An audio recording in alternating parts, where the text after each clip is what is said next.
Hi everybody, my name's Sam, And my name's Ben. and we're The Book Fair Boys. Great. Do you think we got it? It's wonderful, I'm sure. Probably not. I really We're using hope, it. I really hope that we find a way to use it. It's phenomenal. Hi everybody, my name is Sam, And my name is Ben. and welcome to the Book Fair Boys, where we discuss all your childhood classics and our childhood classics, and some things that aren't classics but should be. Or maybe some things that are classics and should not be. And beyond. And beyond. We're joined today by a nice Blue Moon Belgian ale, a Belgian white. And a Trainwreck Hazy Double IPA by Sweetwater Brewing. That's nice. That sounds nice. Is it nice? Yeah, it's good. Okay. It's good. They're listening for sure. So, Good. well, listen, today we're going to be talking about, actually for the next couple of weeks, we're going to be talking about the first couple books in the Goosebumps series. And I've been thinking about Goosebumps a lot lately because Ben and I just graduated from an MFA program, which I can say, I promise. And we have been talking a lot in the past couple years about like the craft of writing and how to provide your writing with all these different layers of meaning and all this other shit. And I've really been trying to return lately to just telling a good story. And Spooky tales. Yeah, spooky tales. And so I've been thinking a lot about stories that I enjoyed as a kid that were just like fucking readable, you know, and the idea of a good formula, you know, just telling a good story in a good formula. Yeah. And I think nobody does that better than some of the people that we experienced as kids. The woman who wrote all the Animorphs books, K.A. Applegate, was huge when I was a kid. And of course, no one was bigger than good old R.L. Stine, the Scaremaster himself, who only just like 2 days ago wrote a full scary story on Twitter. Oh my god, I was going to talk about that too. Were you? The cat story. It's really good. It is really good. It's really fun. Reader beware, you're in for a scare. You're in for a scare. So today, we want to talk about the very first Goosebumps book, the one that started it all. It's called Welcome to Dead House, and it came out 92. Is that right? Yeah, 92. In the summer. Summer of 92. A good time for everybody, I think. I don't know. As now adults and grown-ass writers, what we wanted to do is maybe talk about some of the things that the book makes us think and feel now, and what we kind of see from an analysis and critical standpoint, and what we see from a writing standpoint, and how well these books hold up to adult eyes, I guess. Is that a good way to describe it, Ben? Would you put it differently? No, I'm just gonna say this was spooky. Yeah, no, I think what you said was right, and I'm like ready to get into it. I'm all spooked out by this book. Oh, great. Well, let's get into it. So, first of all, can you recount some of the plot for people who maybe don't remember? Oh God. The 1992 summer blockbuster, Welcome to Dead House. Well, it'll just kill you. So that's the tagline on the cover. That's another thing about the 90s books that I love is that they had taglines on the covers. It's like you had, and this was all of the Animorphs books too. So I'm excited to see what some of the other Goosebumps taglines are. Oh, geez. Well, I was thinking about that too. You know, I was flipping through Grady Hendrix's Paperbacks from Hell yesterday when I was thinking about this. Do you know what I'm talking about? That book? I have no idea. It's great. Ben's just walking away from the computer. He's leaving. All right, you take this one. So Paperbacks from Hell is Grady Hendrix's sort of survey history of paperback horror. Okay. And what that's looked like over various decades. And he talks a lot about the cover art for all these books too, and how cover art helped the genre become more of a thing, and how certain artists and publishers sort of bumped horror into its own space. Like for a time, for a little while, for example, you couldn't get someone to buy a thriller unless you sold it as like a gothic romance. So you have these like women running away from houses that are haunted, Huh. but they're like these buxom, like kind of gothic romancy looking women. So you would have like Shirley Jackson's Haunting of Hill House, but it'd be like, A someone, woman running away from yeah, the a woman scary running house. away from the scary Yeah. house instead of, which indicates not at all the like psychological depths Her of hair like haunting. caught in the wind, and her like one top button on her dress slightly open, right? And Yeah, probably somebody's chest thrust torn forward. the. Yeah. Yeah, things are flopping and flying that shouldn't be flopping and flying. I'll just say that. There is something really nice about, again, this 1990s books. Like you are picking them out of the Scholastic catalog. The first thing you see is this like picture on this very thin piece of paper, this paper that's too thin to be real, right? When you get the first Right. catalog, because it's like crimply in your hands, almost like tissue paper. And you open it up, Yeah. and there's these pictures of book covers. And this book cover is particularly good. It's got a nice, so you've got Welcome to Dead House. It's got a nice spooky house. It's got goosebumps across the top, and then it has this "It will just kill you" in the middle tagline. Yeah. Um, Yeah. It's true. It's got to grab you so fast in that catalog, even faster than if you saw it in the store. Because in the store, you can kind of pick it up and turn it over for a second. But in the catalog, it's just that, like, what, 2-inch big picture. yep. So it's really got to get you. So the plot. Yes. So it follows the perspective of Amanda, Amanda Mhm. Benson, Amanda Benson. Yeah. um, and her brother Josh, and they move into a spooky house. So basically, there's some convention or contrivance where they had a great uncle they didn't know about who died, and now they get this spooky house for free. And so they're Hmm. moving into the spooky house, and spooky things start happening. There's people that shouldn't be Yeah. there. They're in the Oh, and it's windows. all it's all pretty basic, right? It's like the curtain billows, Yeah, but curtain billows, but the windows the closed. Like, right. And this is big Goosebumps formula too. Like all the as far as I remember. So this is again, this is like I probably read this book in 2003 tops. okay, And I remember all the characters in Goosebumps books were 12 years old. And so I had this big conception of okay. like, once I hit 12 years old, I will be an adult. Um, That's and when you so, have to deal with real problems, like like monsters and monsters and the dead coming for you, and yeah, people who are not people, and when I was 12 years old, literally nothing happened. And I fell into a deep, deep melancholy that lasts to this day. you're like, where are my Um, spooks? yeah, it's really true. And Amanda is 12, Josh is Mhm. 11. Josh, her brother. Yeah. He just turned 11. So you've got like the Irish twins thing going on between them.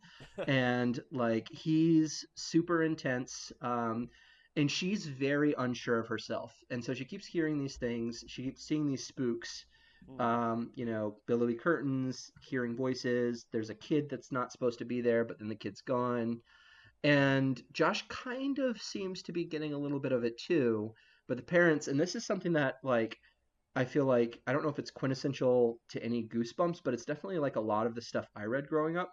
Because I didn't read Goosebumps, so this is my first reading of this. Oh, But Ben's fresh. yeah, so I'm coming in with a fresh perspective, but I feel like a lot of these kids' books, like the main conflict of the beginning of it is the parents don't believe the kids about whatever's happening, or the parents are not a reliable source of authority for whatever reason. So, Well, yeah, I've been thinking about this a lot. My friend and I are watching the Annabelle movies. So I've never seen. I've seen Conjuring 1 and 2, but I'd never seen any of the Annabelle trilogy.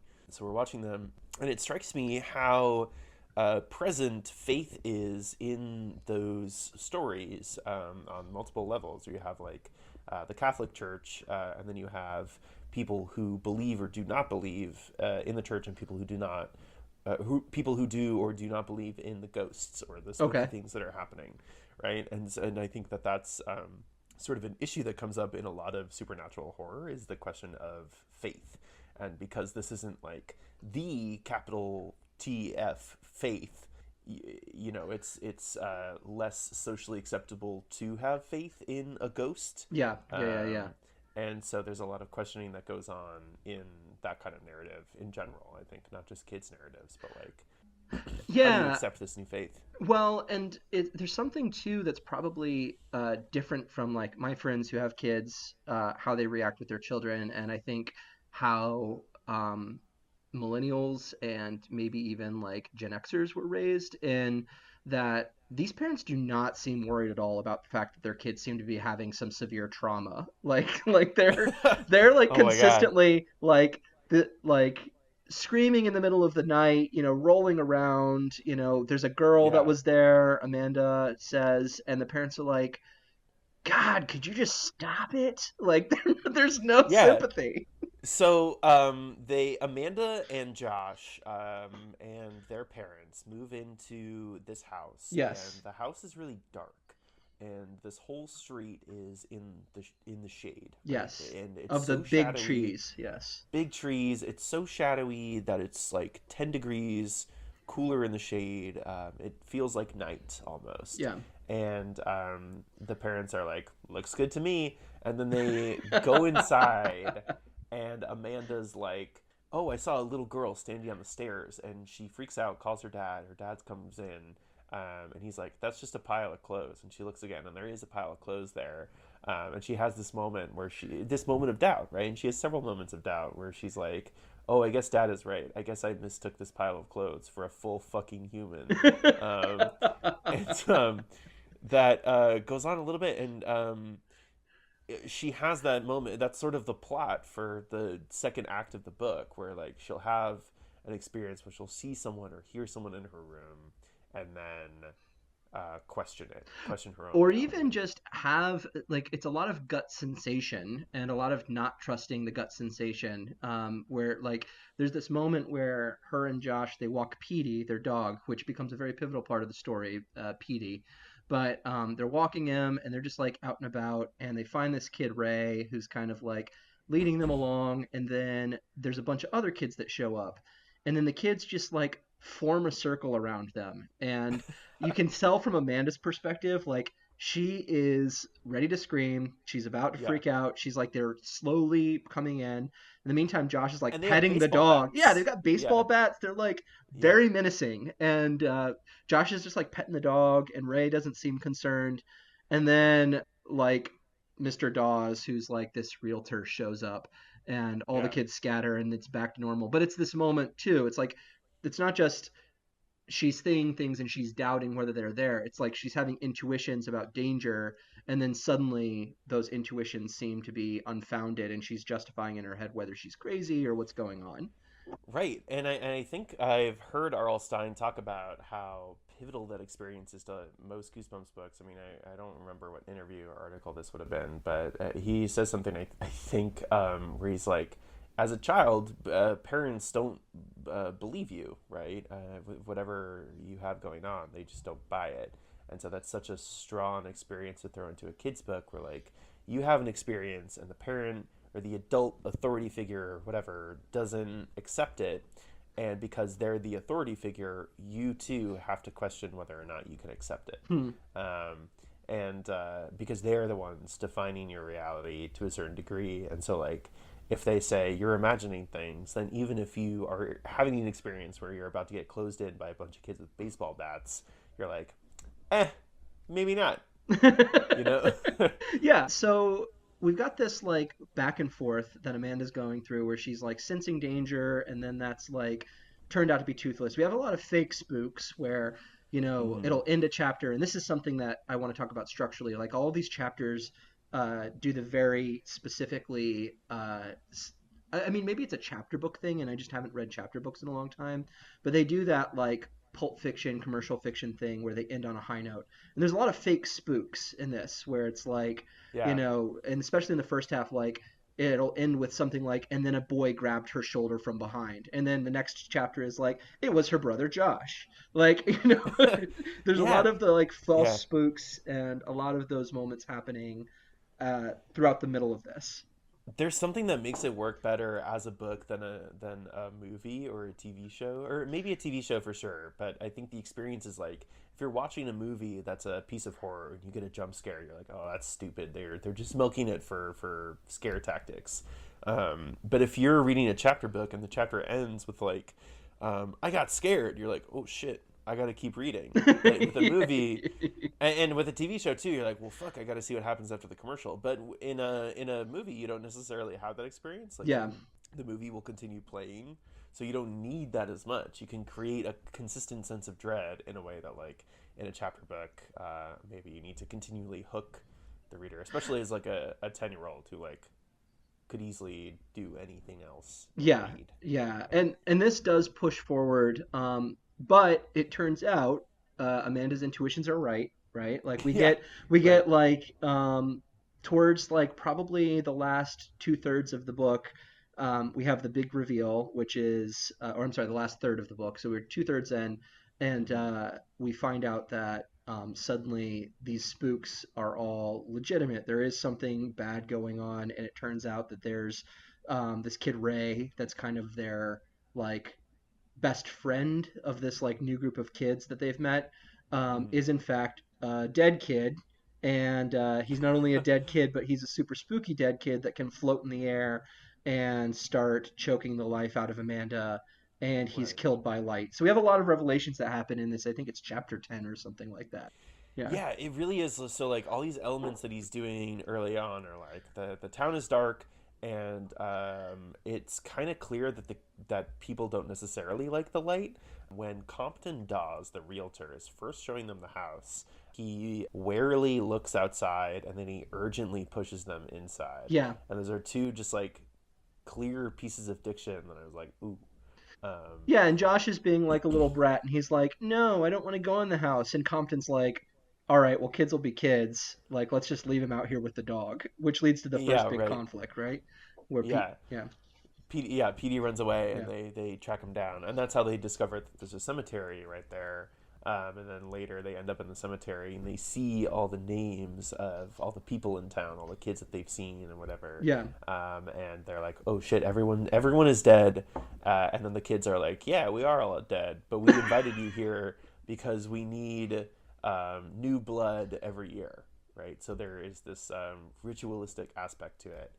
Then they try to kill Amanda and Josh, but Amanda and Josh end up like getting them all into the sunlight. Like dawn comes, and they kill all the townspeople or like melt them, and they save their yeah. parents who There's are about to like be eaten. some serious meltiness going on here. That was one of the things Yeah. that, having never read a Goosebumps book, there's 2 points that happened that were like, oh wow, this is actually going to be a little spooky. Is once we get into that last third and we're done with all of our fake scares, we have Hmm. first off Ray's face melts and his eyeballs fall out of his skull and go rolling on the ground.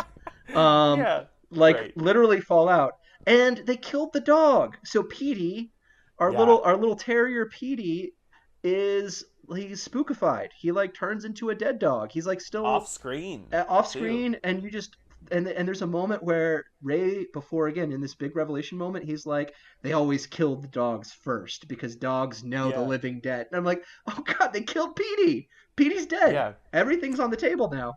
Right, and I love that. I reading the book, I was like, well, the dog dying is the scariest thing, right? That's insane. But in the adaptation, and it's funny that that's not the last thing that happens. But the scariest thing is like Yeah. not even really part of the climax. It's just like, oh, and this other thing happened. And you're like, sorry, what? Um, and so then in the TV show, what they did is they escape. Right, they melt the townspeople, and they get in the car, and they're like, "We're gonna run away." And then as they're driving away from the town, they see Petey by the side of the road, and they're like, "Petey, get in, you son of a bitch!" And he gets in the car, and then they're like, "Oh no, what's wrong with Petey? He smells like a dead thing."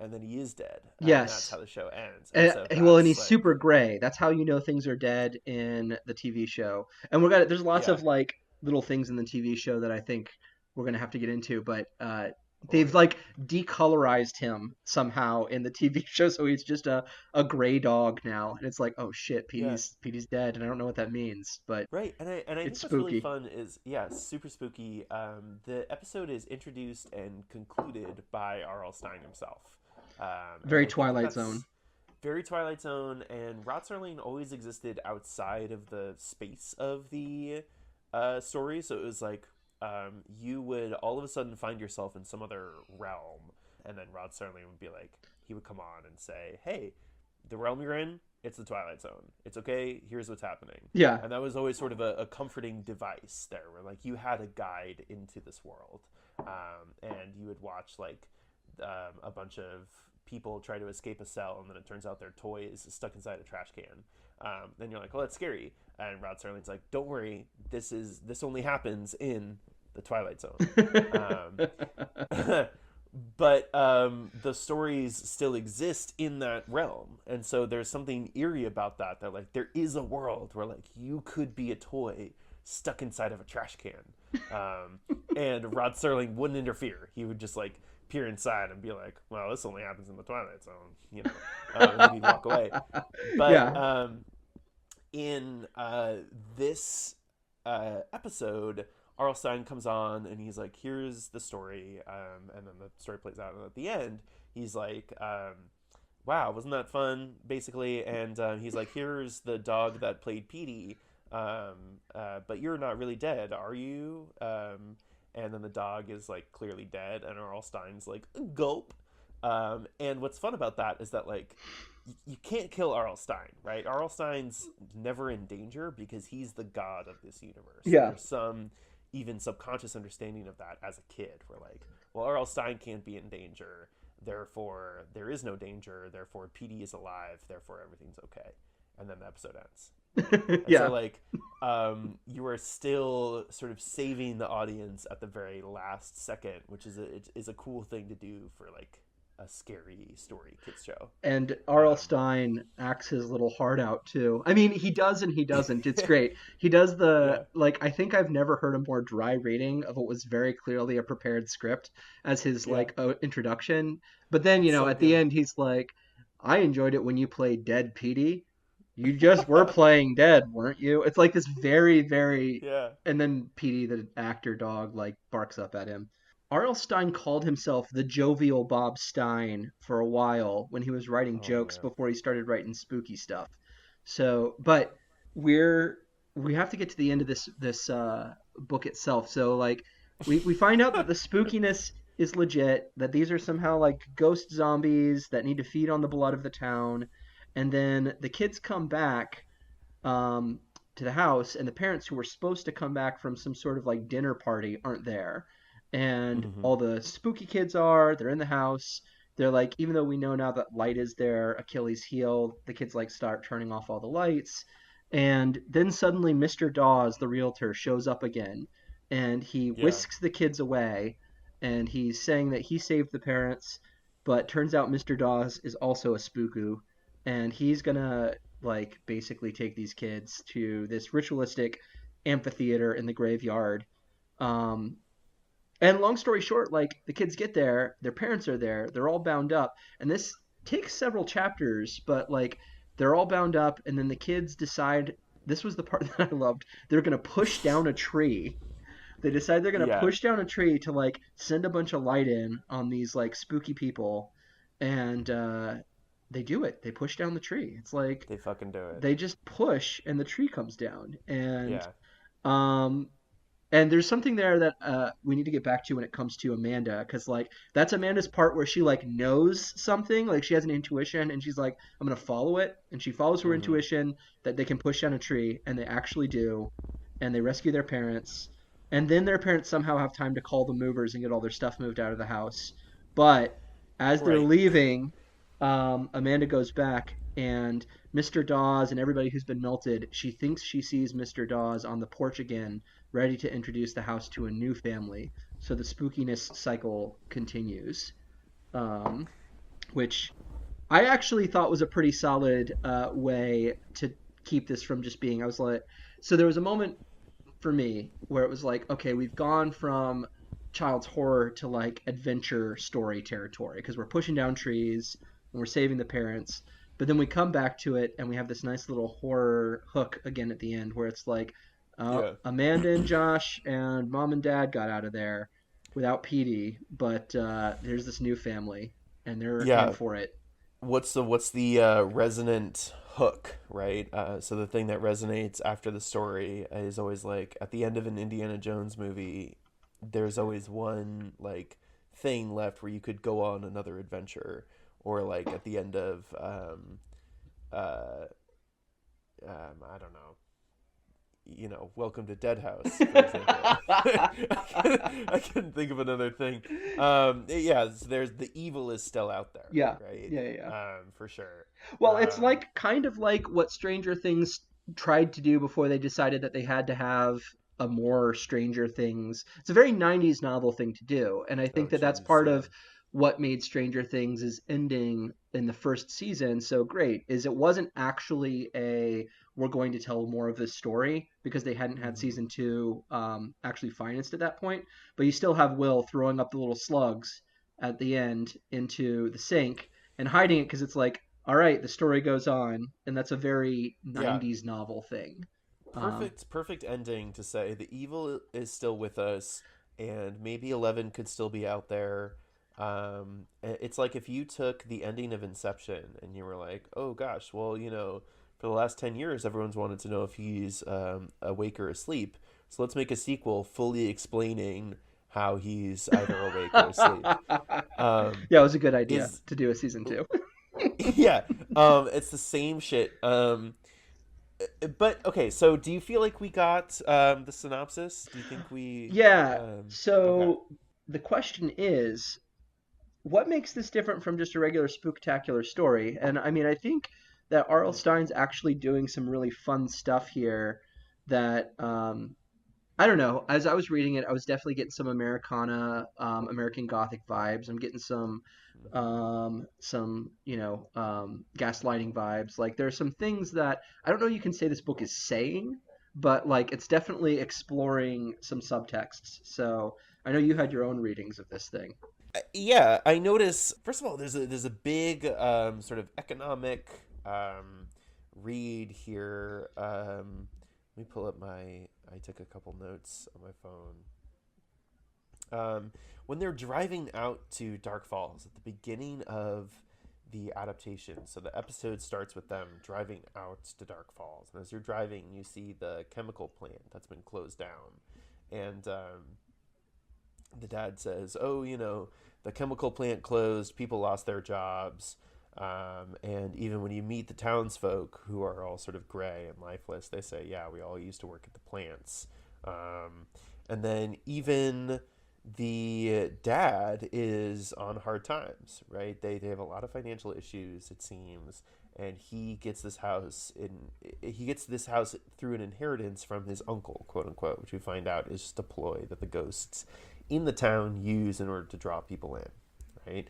So there's a big economic read there, and what I thought was interesting is that I mean, as a 12-year-old kid, economics and your family's money is a supernatural force way beyond your control, right? Yeah. Like, you could maybe get a job as a 12-year-old, but the financial situation of your family is an entirely other realm, something that you can't exactly access or understand. Yeah, and it's almost something you shouldn't be aware of. So, Hmm. not shouldn't be aware of. I don't want to say should or shouldn't, but it's like in the context of a story of an ideal childhood, it's something that you would be blissfully unaware of if there are financial struggles. And so when kids are acutely aware of it, as Amanda is, both in the story and in the adaptation, you can tell that there's something going on there that's, like you said, kind of outside of the realm of control.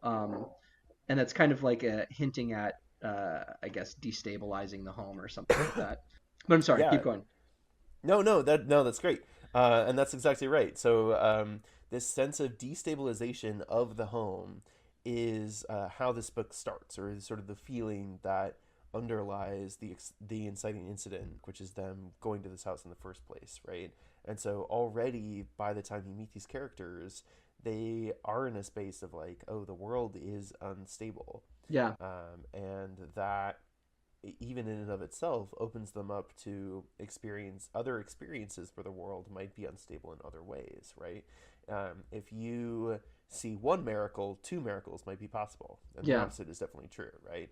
If you could lose your home itself could be unsteady. There could be a person in your closet, you know. And Yeah, it's true. they talk about that a lot, like shit, what was her name? Carol Clover, who wrote Men, Women, and Chainsaws. She has a bit where she talks about in supernatural movies, there are a lot of times like a death that occurs outside of the actual like plot that opens the characters up to the possibility of another side. So like in Poltergeist, her like pet bird dies, Yeah. and she's like, "Oh, do you think the pet bird is in heaven?" And that opens up an awareness of this other realm that might exist. And so when the poltergeist actually starts to interact with the family, they're already open to the possibility of that. Hmm. And that's definitely true in like The Conjuring, which is just in the front of my mind because of Annabelle. Well, Um, and it's something that, in terms of the economics being a sort of avenue for talking about home destabilization, I mean that's like the the bread and butter of the ocean at the end of the lane, right? Like it opens up oh my God, yeah, with them being needing to sell off parts of their property, and then like the house, potentially being unstable. Then it becomes maybe the relationship between the mother and father are unstable. Then it's maybe the father's hmm abusive. So you have this unraveling that also feeds into like the magical undercurrent of that world, which is that the universe itself might be at risk because of this destabilizing force. yeah. Um, And they talk about that in the first like 10 pages too, where like the entire it's not just the one house, but the entire lane is having paranormal experiences, yeah. right? Like the dude who has like fingers coming out of his eyes or Yes. something Yes. Yes. when he looks in the mirror and shit like that. So it is like that whole world is just going haywire. Yeah, so we have that here to start off with like the economic depression. And I mean, just not to like speak for you, but building off of that, there's something that's very Rust Belty about this town because Yeah, it's like it's definitely built around a factory. It's all these old brick houses with like massive mansion like, sort of proportions. hmm Um, you know, creepy house of like rural Americana. And you have in the TV adaptation a lot of boarded up windows. Like you keep passing by these houses that are full of like boarded up windows and like drawn shutters, and they say that in the book too. All the shutters are drawn, like everything yeah, seems to be desiccated and like falling apart. So it feels very much like a, sort of factory town where the factory went bust. And yeah. what do we do now? The town itself is dead, right? Yeah. And he even says in the show, try to remember we're more fortunate than most. And I think the situation when that comes up, like the context is her being like, there's ghosts in the house. And he's like, shut up. Try to remember we're more fortunate than most. Like, don't be a pill. But the quote still stands. And with that, in the book, got my copy right here. Let me flip through.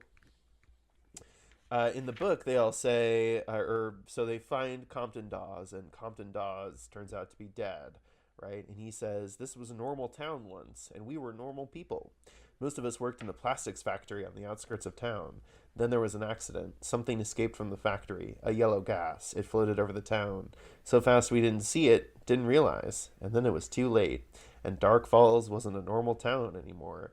We were all dead, Amanda, dead and buried, but we couldn't rest. We couldn't sleep. Dark Falls was a town of living dead. So, yes, and this is actually what I really love about this is that as spooky as this is almost a horror story without antagonists. I'm gonna do Yeah. like my like Marxist read here and say that it's like the working class at its own neck here, because you have these people that have essentially been screwed over by this town, by this like company that founded all this. There's, in this case, like there's a supernatural explanation as to why they're all in this position of being essentially needing to consume human flesh. But I Right. mean, they're all very apologetic about it. Like Ray is very sorry. Like Yeah. when Ray's floating over Amanda in the graveyard, about to like smother her out and like using his magical powers to suffocate her, like he's hmm like, "I'm sorry, you weren't supposed to know about this." And then even like Compton Dawes is like, "Dying doesn't hurt that bad. I'm really sorry that we have to do this." Like we Yeah. just need the new blood. You know what I mean? So it's this Right. very like interesting sympathetic bad guy where nobody really wants to be doing the bad thing, but they're all doing it. You know what I mean? They're kind of forced by Yeah. circumstance to have to do this because this is how they have to survive now. Very interesting. You think about the monsters as usually being purely malevolent forces.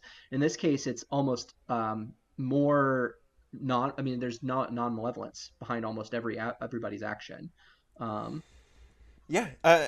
Is anyone in this book evil? oh, I think the closest you get is no, I don't know. I don't know. Like in the TV show, you kind of get some creepy vibes off of uh, some of the kids. I think the kids are Mm-hmm. actually weird wild cards because they keep being. I don't think there's a whole lot of thought that went into this because it's like we need a scary beat and we need the scary beat to be interrupted. But they keep being Mm-hmm. threatening in ways that like the dead adults of the town need to break up. Like Compton Dawes has to stop the kids when they're in that weird shrinking circle around the kids, and then Compton Dawes Right. also has to stop them from like doing something to them in the house, or it seems that way whenever he comes to the Mm-hmm. house and rescues the kids. But then it Mm-hmm. turns out he's just taking them to the graveyard for sacrifice. So I don't know. Yeah. He Yeah, it's pulls the weird. old like, "Oh, well, come with me. We're getting out of here." And they're like, "This isn't the way to the exit." And he's like, "I'm sorry, kids." I'm And it's sorry. that all. Yeah, so I don't know. It's I that mean, trope. do you think that there's a bad guy? Because I don't know if I think there is, but No, I think you're spot on. I think the man comes in and plants this plastic factory in the middle of this space, and the town grows around that plastics factory. And that's something that feels very relatable to me because I live in Poughkeepsie, New York, hmm. which was very. The IBM factory here was really big for a long time, and then it stopped becoming as much of a thing. You can still feel that a lot of in a lot of the I don't know air around here. A yellow gas, you could say. The Um, IBM yellow gas, their patented yeah, mustard gas right. division. Oh gosh, yeah. The people don't buy it anymore. That's why the plant shut down. Um, but yeah. So if anybody is the villain, then it's not the people who are screwed over by that collapse or the accident, but it's the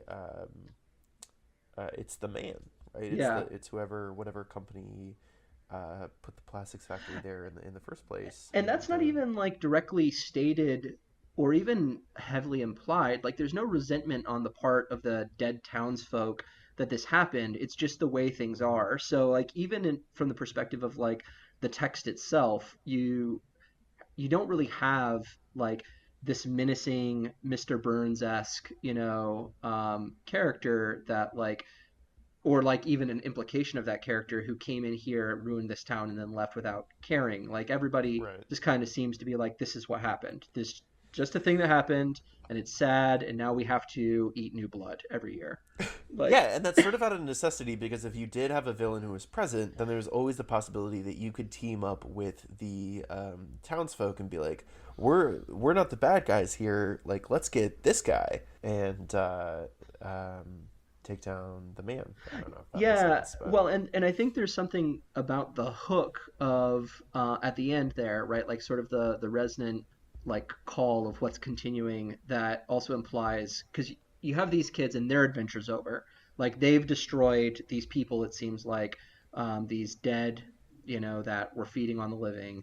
But at the very end, you have this moment where Amanda again meets the new people that are clearly moving into this dead house, and you right. get this almost like assembly line function. And there's lots of times where the way that the people move is referred to as business like there's a moment where Oh, really? they're talking about the kids, like so Amanda and Josh are like watching the graveyard after they've escaped from Mr. Dawes, and all the like dead people are coming up to go like eat their parents, and like they describe them as like everybody walking around in a business like manner. And I think that it's like Oh, this is just sure. the way Yeah. that like they're this is just the way that things are in their town. Yeah. There's It's yeah. just the way things go. Yeah, and I mean, it's such a brilliant, simple explanation.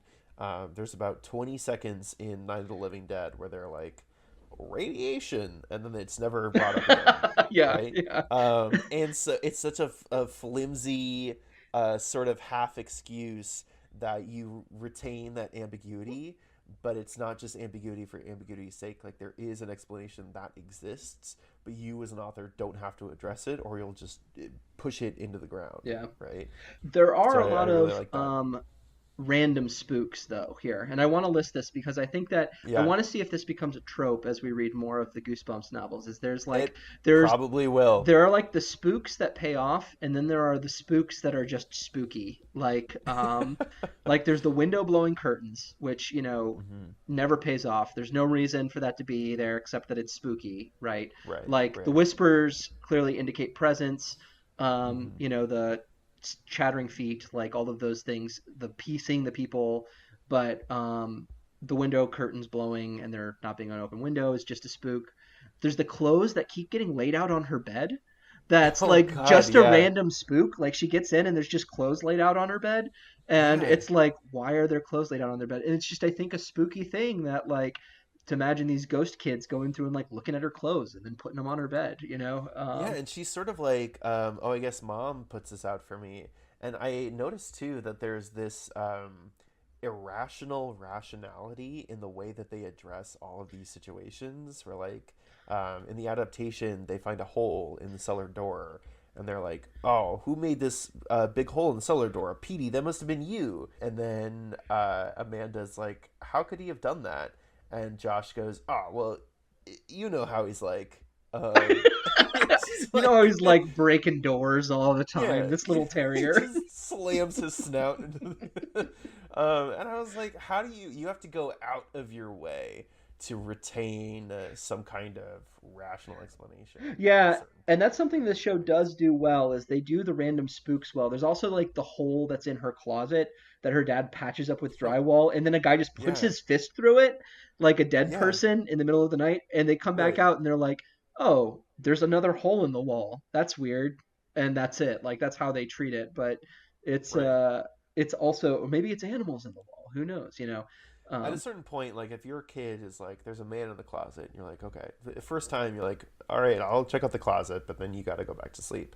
And the second time, if there's a hole in the closet, you're like, okay, clearly a full grown man is trying to get into your closet. And like, this is, that's what I mean. Like, you have to go out of your way in order to not have faith. yeah. Or like, if rationality is your faith, you are just not budging from that shit. Yeah. So, But, oh, go on ahead.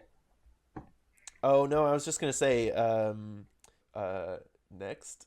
So yeah, we have the Americana like financial narrative. We also have, I think here, like this, and this is like a kind of coming of age tale for Amanda, in the sense that she's 12, and this adventure defines her not just in terms of like a thing that happened to her, but a thing that like causes her to listen to her intuitions. And so I do think there's something Gosh, here yeah. too that, like, if you're looking at the underlying tension of this piece, I kept asking myself, why are we having all these like fake spooks, and why are we having all of these moments where Amanda is being told, I wish you would stop seeing things. Like her brother Josh says that at one point to her, like, I wish Hmm. you would stop seeing things. And, her parents keep telling her, like, there's nothing there. And she has this, like, internal, dilemma that's going on, whether or not to trust her intuitions. But, like, that kind of comes to its crowning. And I think that the reason we have that there is not just to pad out the runtime. You could say that, like, well, he needs to get his whatever, however much this is. This has got to be 20,000 words. I mean, it's like Oh gosh, yeah. it's Well, pretty short. I mean, maybe 40,000 words. yeah. Uh, I would say like maybe 25,000. It's 123 pages. Um, not Show. to I'm yeah, sorry. yeah. Here, Here's it's this here's this thin. thing. Did you want to see it? Can everyone see this okay? It's about this thick. Yeah, no, there's some padding involved for sure, which is I guess the same as like a movie. You need it to be 90 minutes, so you might as well like keep punching that Yeah, but as punch much as down. we dwell on, as much as like we might be padding some of these scares out, there's a lot of dwelling on Amanda's inability to trust her own intuitions. And then again, at the end, we come to this moment where it's almost becomes an adventure book where her intuition is we need to push a tree down. And there's a lot of justification for this in that the tree is like on a hillside and has its roots exposed Yeah. and like, seems like it is precarious, but she she has this moment where she says, let me see, I kept a note about this. Um, she says, I know I can do it. Like, right? So that's the thing that's really interesting Yeah, is like she has this intuition and it's like, I'm gonna push the tree down. And then she's like, I know I can do it. I knew I could. And then she right, convinces Josh, and then they push the tree down. At first they try and it seems like it failed, and that's the like hook for the end of that chapter. But right. then it actually collapses and it turns out that's how she saves her family. So Yeah, there's that's so. Oh, sorry. no, I was gonna say, so there's also this like there's this Americana subtext, but there's also this kind of subtext of like the proper, not just the spooks of the major narrative, but the meta narrative being this coming of age story where Amanda has to learn to trust her feelings essentially, and that's her superpower.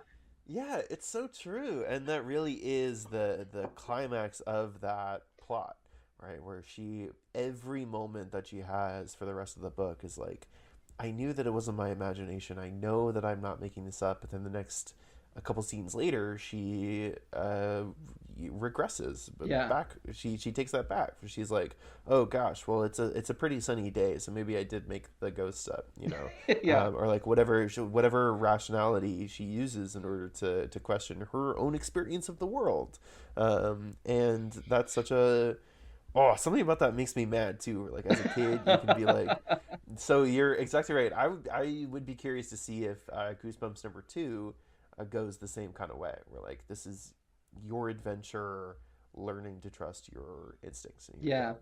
yeah, And I noted too that like the idea of kids having an adventure was still, I think in the aughts and like, oh geez, we're not even in the 2010s anymore. I think in the last like couple decades, it's become less of a thing. The idea of a group of kids having an adventure, but it came out. The book it came out in 1986, and this was only 6 years after yeah, that. yeah, So that and the Goonies was like 84, and this was very much in that time period of like kids having an adventure. And like in the beginning of the book, a couple times the parents are like, just get out of my way, go find some other kids down the street to play with. And you could never have a parent say that in a book now. Yeah, it's well, like and like, and they're just like, I don't know, criminally irresponsible about this dog Petey. Petey goes missing, yeah, and they're like, oh, but we've got our dinner party. Like, yeah, we'll find him after lunch. um it, and it just like you yeah, you would never have a parent character now in a book that would be like Josh goes missing for a second, and now if that happened, they'd be like, oh shit, we got to find Josh now because it's been about a minute and he's probably already dead, and it's like we got to go locate him. But in 1992, they're like, oh, that little prick, where'd he go? he's um, always running off. oh, he's always running away. But getting himself kidnapped, how dare he? They're like, I Um, think they even say when he's gone, they're like, he probably ran away so that we would think he was mad or something like that. Like he's like oh, in this do they? neighborhood he's never been in before, and they're like Yeah, mad at him for being gone. They're like, yeah. That's such a '90s experience. To be like, go explore this neighborhood alone and tell me what it looks like, and I'll have a beer. Instead of like, let's explore it together and hold my hand, and also I'm taping you to my body. Um, but it's still, I remember growing up in the 90s, like just walking to school, which is a very different, sure. I mean, I don't know, maybe it's not different. I guess it depends on the part of the country you're in, but it's certainly not the norm. That's fair. Yeah. Certainly not the norm anymore for sure. And I want to say a couple more things Yeah. about what I noticed about the book as far as like the writing, like the craft of it. All the characters, and I remember this about Goosebumps books in general, all the characters are really flat. So they have Yes. one defining attribute and they carry that through. And I remember like first learning about that with Dickens novels. Where, like if you have a 900-page novel, you have to be sure that the audience, the readership can recognize like, oh well, this character has a beard, and Yeah. so then every time you see the character with a beard, you're like, oh shit, that's Mr. So and So. Or like Miss Havisham is always in her fucking wedding dress, right? Um, and so They're like, wash that thing, lady. It's been yeah, months. you're like, It's been months. It's like, yeah, you pick up chapter 3 3 months after chapter 1 came out or whatever. I don't know how it was serialized. Um, but like, and as a kid, that's the sort of simplicity that you click with a lot. So like the dad, we've got a fat dad here, right? Chases a couple times, like his shirt comes untucked because Yeah. he's overweight. Um, and and the mom has like black hair. And I remember too, we'll see like if this is actually accurate. The more Goosebumps books that we read, but it'd be like you have the main character, the narrator, sort of the protagonist, and they're 12, and they Yeah. have one thing that makes them different. Like they're a girl who likes sports, or a boy who is way more into cars than he should be, or like they don't have any friends. Yeah. Yeah. Yeah. There's something that makes them the outsiders, so that you as an outsider sitting alone at recess reading a Goosebumps book can connect with them, and then that's their defining attribute. And then they have a sibling, who, or a friend who has one thing that makes them weird. So in this one, I was sort of like, oh, Josh is stubborn. He's annoying. Stubborn and He's annoying. Yes. annoying. Yeah. Yeah, Yeah. he's stubborn and annoying. But I think there are more specific ones as we go further into the thing. So those are my couple notes, and then I would cut. At one point, she's like, Amanda is hanging out with her old friend Kathy and talking about how she's gonna miss Kathy in the old town before they move. Cut it. You don't need it. Um, Cut It's Kathy.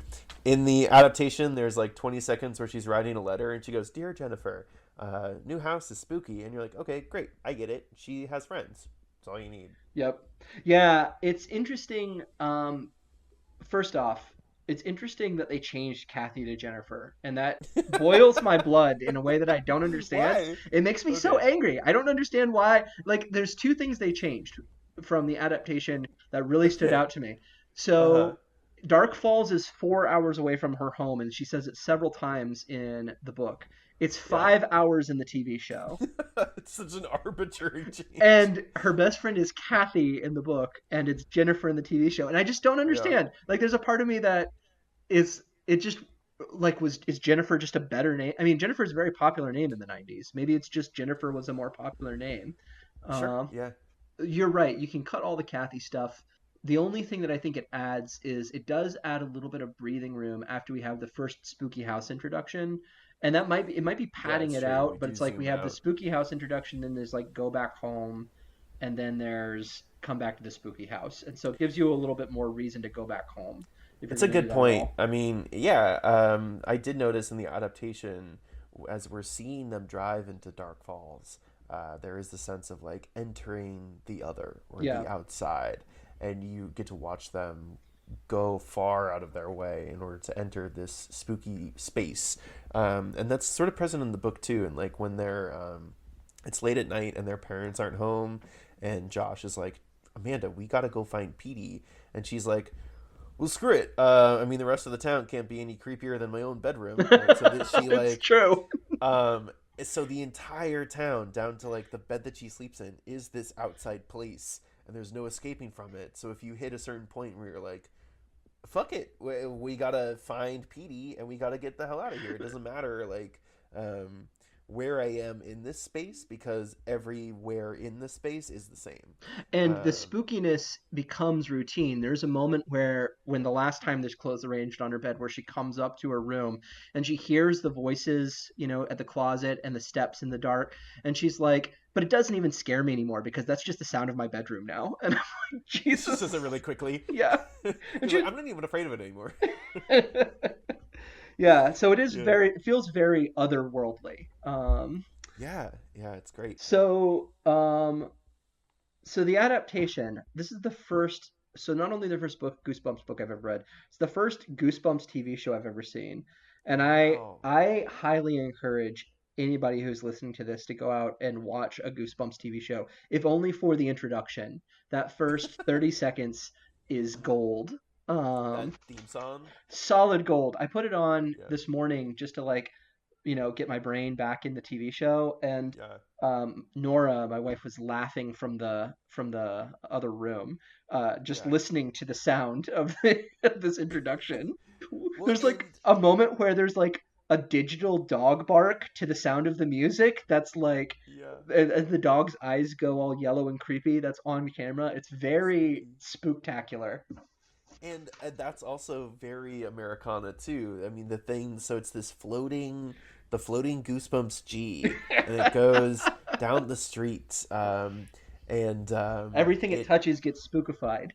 right. And so, what does it touch? It's like a golden retriever, a Yeah. billboard, Yes.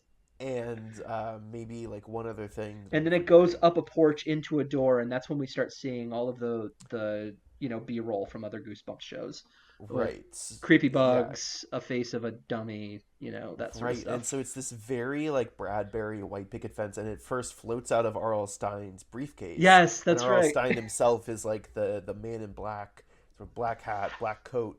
Or I guess I don't remember if he's wearing a black hat, but I'll say confidently that he is. I don't give a Yes. shit if I'm wrong. Um, he's wearing a black hat. He's wearing three black hats. He's got They're them all stacked. stacked on top of He's each got a other. stack of hats, yeah. And the G floats out of his briefcase and goes down the street. And so it's this very like that's outside evil too, right? You have the white picket fence town. Every house has a porch and a dog. Then here comes the traveling salesman, and out of his case floats the evil magic, and that corrupts your Your um, ideal suburban paradise or rural yeah paradise. yeah your little suburban paradise. You you fuck. Well, or it's more like Midwestern. It's like your Midwestern Ohio small town Yeah. that is now all spookified. But so as Yeah, we so tell me about the adaptation. so like you said, it opens and closes with R.L. Stein, which is its own little delightful like slice of life. Just to see this Hmm. guy who never ever thought he was going to be in front of a camera walk out, and he looks like an old like New Yorker that would be out of a Woody Allen movie. And he kind of Yeah. talks like one too. Like you can tell he worked at Scholastic in New York. He's got a little bit of that Manhattan accent where he's like I'm R.L. Stein. You know, Yeah.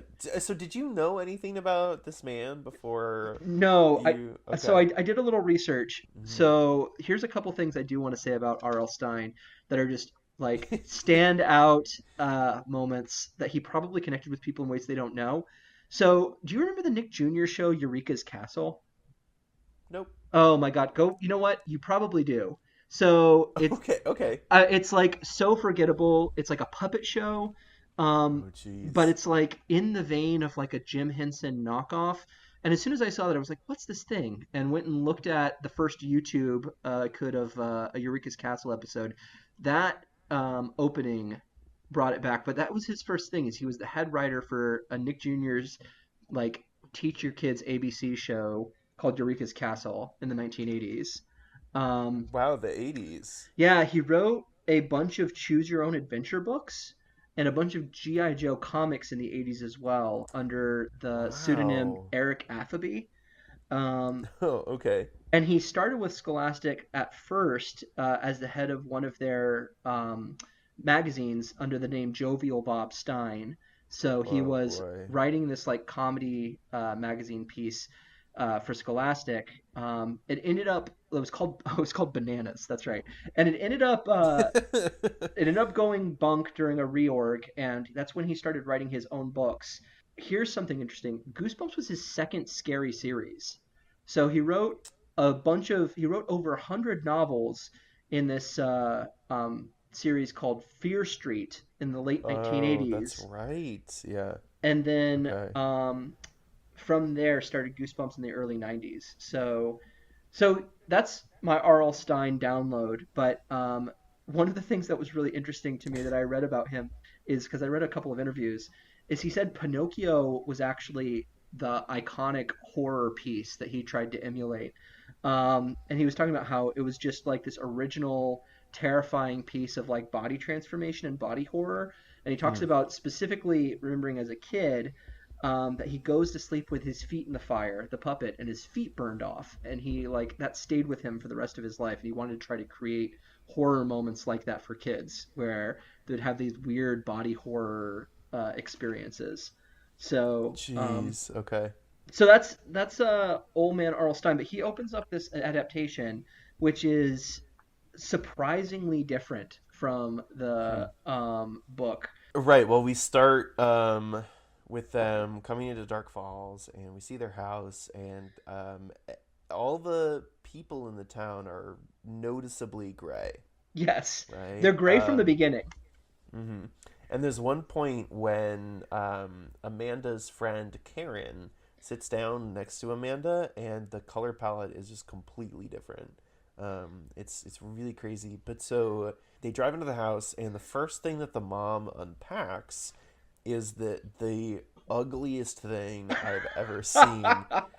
It's a wreath made out of like I don't even know how to explain it. It's made out of like old buttons and pieces of wigs and And like like weird flowers, dried flowers. yeah, dried flowers and like scraps of cloth and shit, and it's just a wreath It's like in a those old potpourri jars that your grandma used to have. If somebody were to like pour glue in a circle and then yeah, pour the potpourri onto one of those things, it's like a weird collection of just like things that look like they're flowers and things that look fake. It's very odd.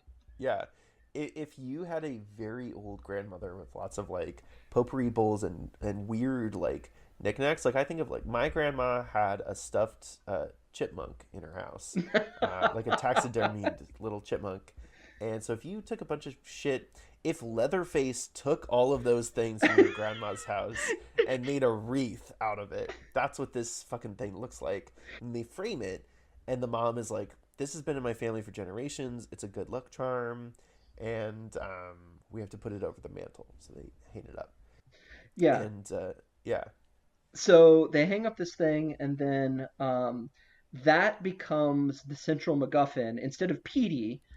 So Petey's like the MacGuffin of the first half of the book, in that clearly the kids are trying to do something to get they're playing these baseball games. It seems like almost as a like lure so that Petey will be out there, and eventually Petey disappears and goes away, and he's no longer protection for them. oh And in this jeez, I didn't one, get that at all. oh no, I think that's It's totally why they were playing baseball, because they have okay. Petey out there.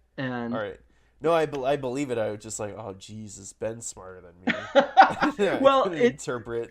it's funny because it's like, at least maybe it's because I saw the show, but it's like they have a trick in the show to get the potpourri thing off the wall, just like they kind of had a trick to get Yeah, Petey as a MacGuffin out of the picture. interesting. Yeah. Um, So what's their trick to get the wreath off the wall? How do they do So it in the show? they literally have a Night of the Living Dead moment where the dead people chase the kids from the graveyard to their spooky house and then stand outside the windows while the parents are there.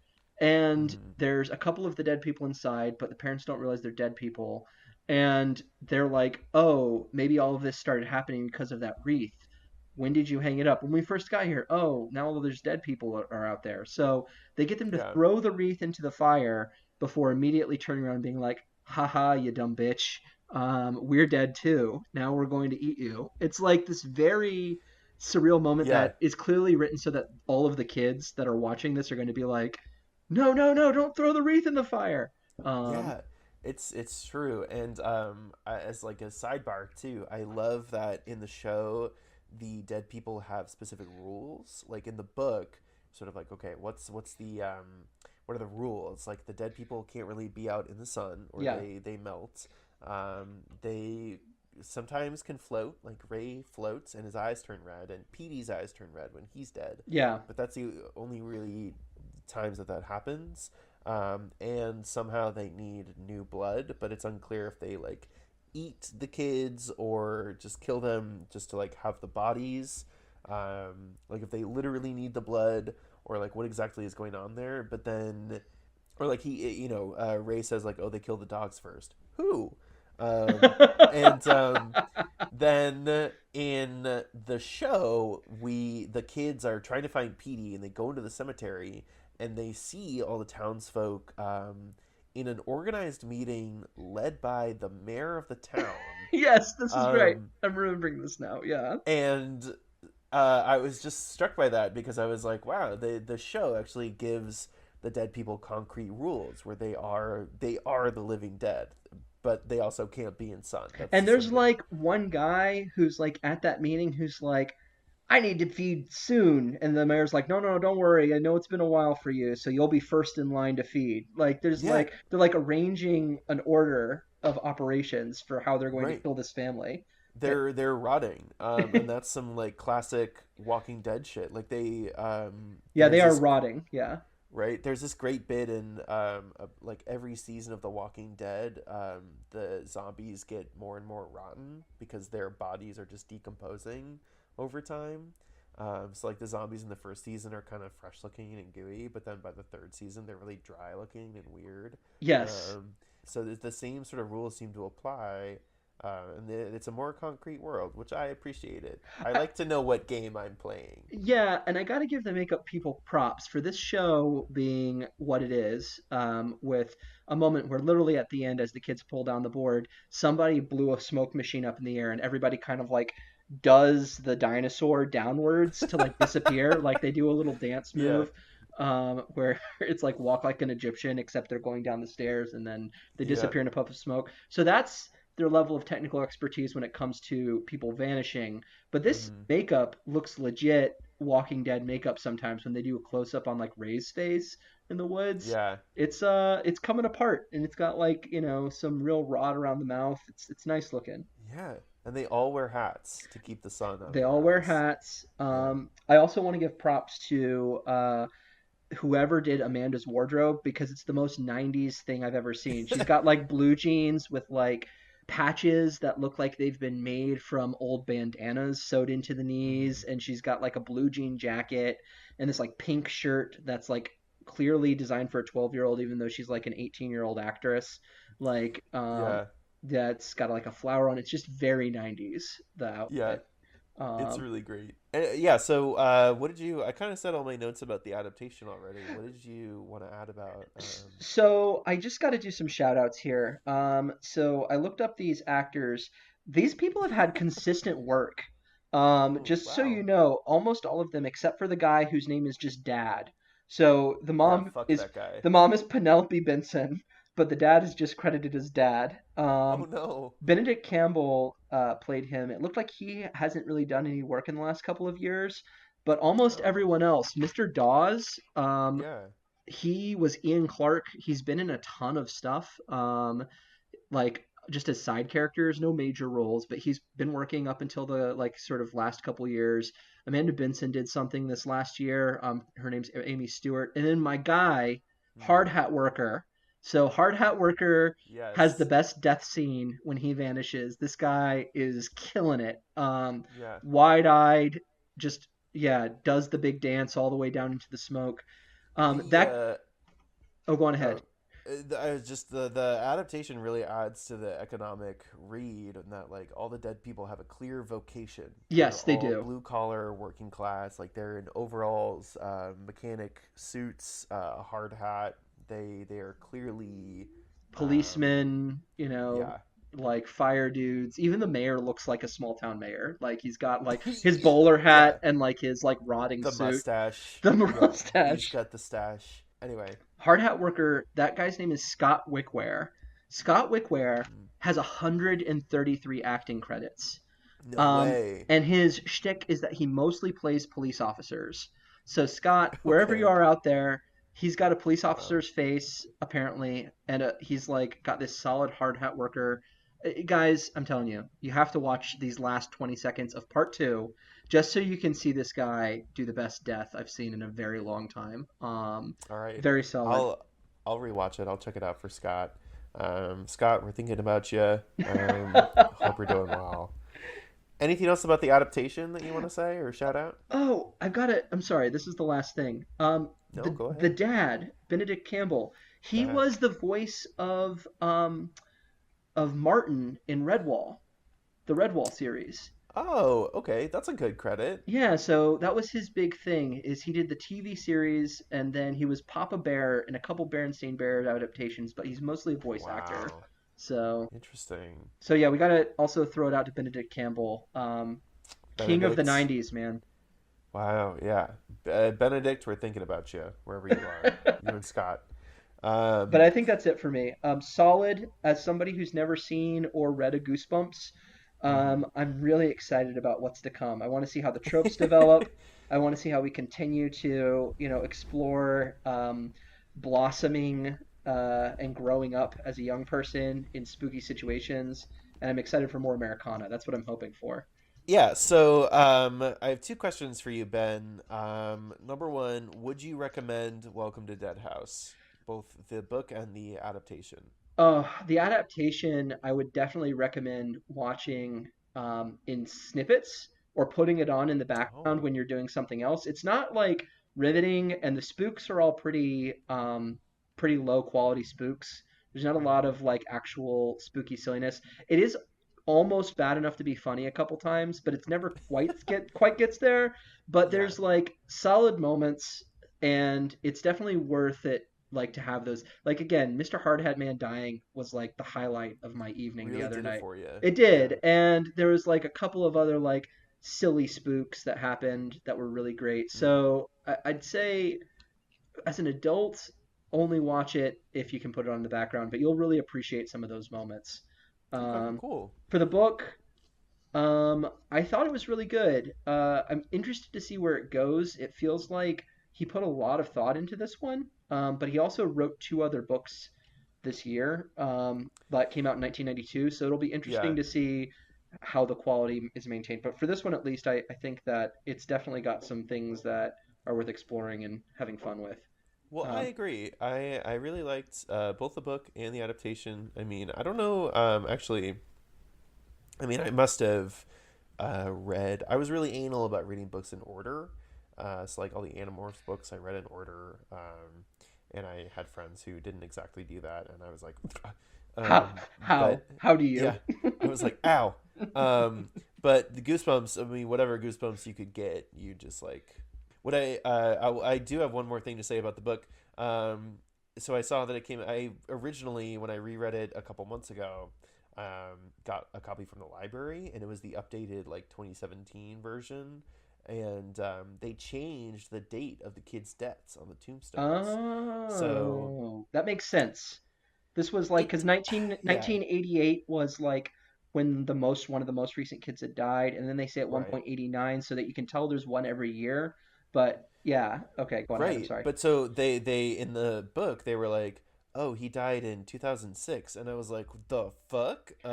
In the future, Oh, that's but I funny. was, but as a in 2017, you're reading this as someone who is as old as I would have been when I read this. You're born in 2009, Yeah, right? And so 2006, you're like, oh, that's ancient history because I wasn't alive. yeah, Um, yeah, which is the same as like if it was 18 or 1989, you'd be like, oh, fuck, that's the 80s. yeah, yeah, yeah, yeah.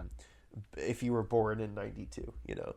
But anyway, so yeah, I would rec both of them. I thought it was really fun. You'd wreck them. So we're gonna call it. We're I'd gonna rec say them double wreck. Two thumbs up. Two spooks up. two Rex. It's a nice T Rex. What do you? So I know you don't remember "Stay Out of the Basement," which is Goosebumps number two. Oh my God. Okay, Which that's number two. next week we're going to be talking about Goosebumps number two, "Stay Out of the Basement." Ben, as you said, you haven't read any of the Goosebumps No. books. The cover of "Stay Out of the Basement" is a hand covered in Here, show it to plants, me. like a I want to see it. spooky monster hand. Ooh, it does have plants on it. That looks like Yeah, very Swamp Thing-ish. it's very Swamp Thing-ish, and it's clawing its way, or it's opening a door that is clearly the basement door because it's dark in there. It's stay out of the basement, and then the tagline is something's waiting in the dark. Oh, see these taglines, Frick. man. We need to bring back taglines for novels. Like instead of these Yeah. descriptions, I'm reading the Overstory right now, which is a very, Ah, very good book about trees. And it's beautiful, it's lyrical, it's like, epic in scope. It's all about, just the sort of the movement of like arborists in the 1980s. There's lots of things happening in it. Um, mm, but I would love it if on the front of the overstory it said, I don't know, there's something in the branches waiting for you. I would love that. I would be like, yeah. like, can we just please bring this back for serious, non-serious novels? Like, I want to see Yeah. more taglines on the cover. because it doesn't matter, right? If No. you on the cover of Goosebumps, it says somewhere like Stephen King says, "I like this book." Does he? Yeah, who You know, cares? or is he just saying that because he was hired to give a Or review? like even Um, even worse when it's like a magazine, when it's like 5 stars, yeah, Newsweek. You're like, yeah, okay, good. right. I'm glad Thank this one God. got I'm glad this one got the Newsweek rating. But so, Okay. yeah, it doesn't matter as long as it's working as a tagline. Don't go out of your way to get a quote. Just say something's waiting in the goddamn Okay, dark. so what do you remember Um, about this book, Sam? I mean, I don't know. Do you remember if this has an adaptation? Do you remember what happens? it definitely has an adaptation, Okay, which I good. only know because as I was scrolling through other Goosebumps episodes to get to Welcome to Dead House, I saw it. Oh, good. Um, So you don't remember the so adaptation, which is telling. nope. All right. No, the few adaptations I remember watching would be like I think it's called Terror Tower, Okay. and the one about the spooky camera. Something Those to are look really forward to. the Yeah, those are really the only two that I remember. And so Stay Out of the Basement, I don't remember if this is one of them, but I remember that there's like a couple Goosebumps books where kids spend some amount of time, spring break or the summer or whatever, at an aunt or uncle's house or like some relative or friend or whatever. And there's some other in there too, right? Or like outside evil, I Okay. should say, where like you're going to a space that is outside your realm of comfortability. And I don't remember if this is one of those or not. So we'll see. We'll see. Um, that is literally all I remember about this book. Um, Good. and I sort of flipped through to the first page to see if the first line could help me out. And the first line is, "Hey, Dad, catch." Um, Good. So so, not jogging any memories. Good though. We'll be on the nope. same page. Like, Yeah, for sure. I mean, I'm sure it'll start kicking some things into gear once you start getting into the actual plot, but we'll be on relatively the same page, at least in terms of what we're going into. So that's good. Yeah, and I really didn't remember any of Welcome to Dead House too. It's entirely possible that I actually hadn't read that one Oh, before. wow. I mean, I remember reading the Night of the Living Dummy ones. I remember like the one about sharks and shit. I remember Terror Tower for sure. I remember a bunch of them, but Welcome to Dead House, not necessarily. But this one, I'll probably. Um, who gives a shit? Let's Well, I mean, lots to look forward to. In the meantime, we don't have an outro yet. This is still new. nope. So I guess stay spooky. We'll say that for now. Yeah, stay Stay, spooky. stay. Stay tubular. Stay tubular. I Who don't says know. that? I'm thinking 90s things. What do you say? What's a 90s thing? No, you nailed it, Be man. radical. Be Stay radical, guys. tubular and be radical. Peace. Peace. All right, bye, guys.